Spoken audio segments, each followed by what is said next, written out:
Mudando um pouquinho de assunto, a Lava Jato que quer manter os segredos lá, né, com ela, né? A Lava Jato é o seguinte, se o Intercept descobre, muito bem, se não descobre, fica tudo aí. Verdade. A corregedora... Vamos lá. Corregedora só que agora geral. tiveram um revés aí.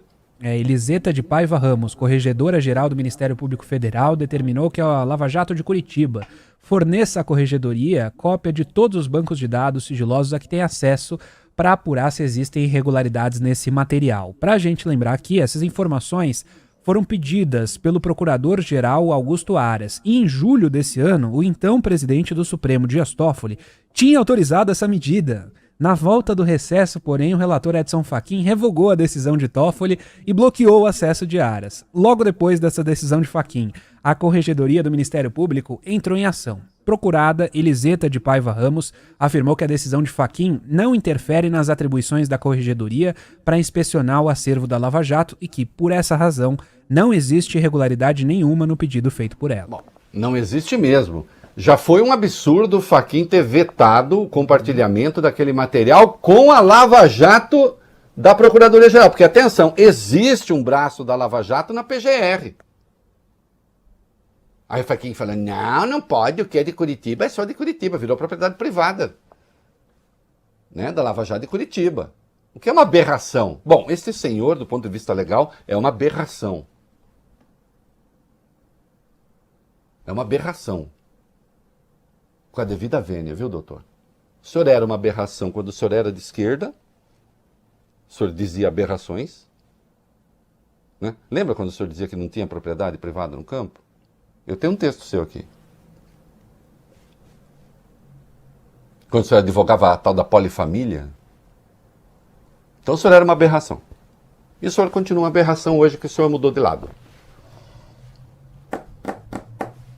Tem gente que só sabe ser aberração. Não importa o lado que esteja. Né? Então já é uma aberração.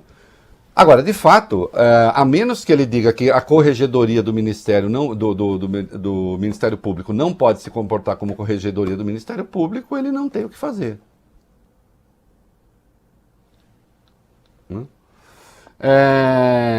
Por falar em aberração do Fachin, vamos mais uma, vai. O ministro Edson Fachin, do STF, determinou que o Superior Tribunal de Justiça julgue o pedido da defesa do ex-presidente Lula para suspender a análise do caso do Tríplex de Guarujá. Os advogados do petista argumentam que o caso deve ser paralisado até a segunda turma do Supremo julgar o recurso sobre a suspeição do ex-juiz Sérgio Moro.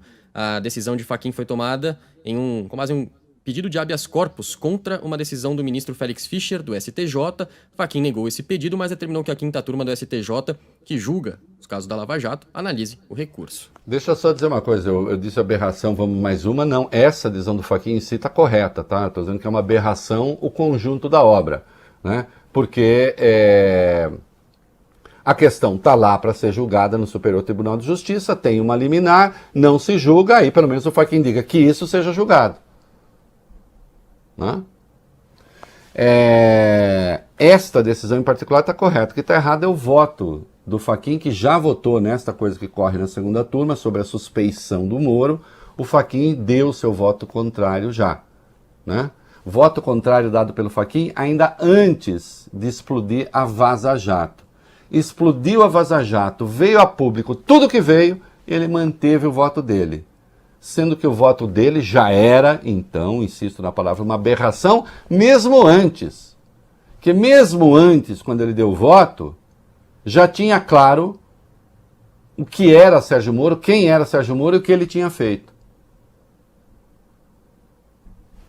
A sentença é um despropósito.